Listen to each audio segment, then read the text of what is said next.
Hey Internet, how you doing? 15 years of Bitcoin transactions. That's what it's been as of January 12th, 2009. That was the date of the first Bitcoin transaction between Satoshi Nakamoto, the creator of Bitcoin, and Hal Finney, who was an early developer of Bitcoin and who was the first recipient of a transaction that was sent to him by Satoshi in the amount of 10 Bitcoins.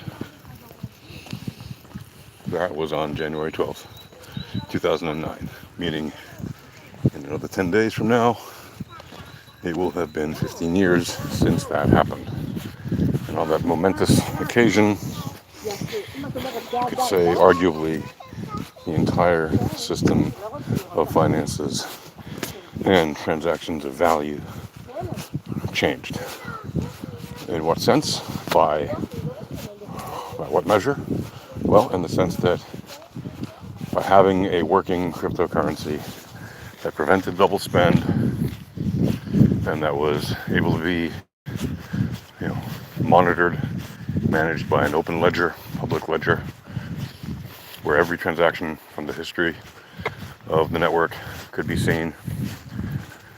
Values, not just financial, but other values, including information or other things you could send by using the network as a payment method,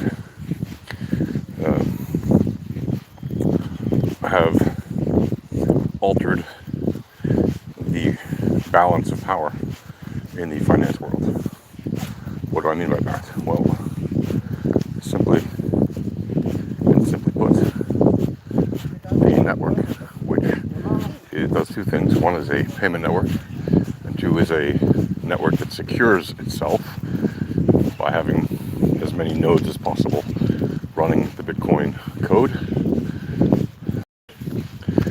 gave power to the individual, to the peers, and to the peer-to-peer network that it is, and took it away from the middlemen, the custodians, the banks, the governments, the people that do everything in their power to retain control of your finances, because that's how they stay in power. If you remove that middleman, it may be perceived as a threat to those systems that exist, and yet there's really nothing that they can do about it in some sense.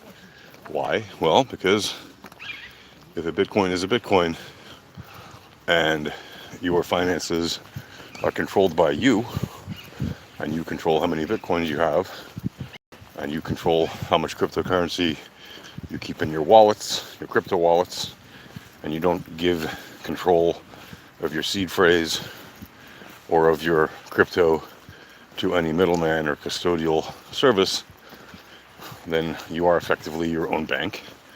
And that's what it means to be your own bank, among other things. To be your own bank, you also have to secure your own bank.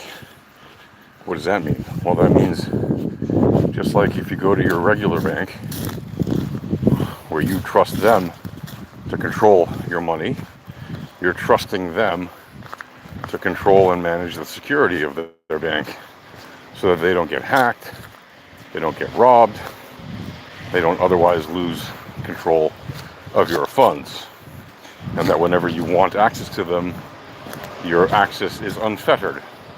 Well, if you know anything about banking in the last several years, right, it's now 2024. If you remember, in 2020, there was this big event that affected the whole world, and it shut down a lot of systems temporarily, especially financial systems. It shut down access to certain things, like people's access to their own finances, and, well, the system that Bitcoin runs on did not shut down, nor did any other legitimate cryptocurrency, and also many others that aren't even legitimate so much, and yet their systems kept running because they were also on either a central network or a centralized network not controlled by the main powers that control the banks and the institutions of finance, etc. So now that we're 15 years in to this experiment, or I should say, yeah, well, we're 15 years into it, and we're beyond 15 years now since the white paper was released, because that was October 31st, 2008, and then in January, when the network effectively went live, people started mining, and the very first transaction, like I said, was on January 12th, 2009. So since then, the network has been demonstrating every day that it is reliable, secure, and sure, there have been a couple of more near cracking situations.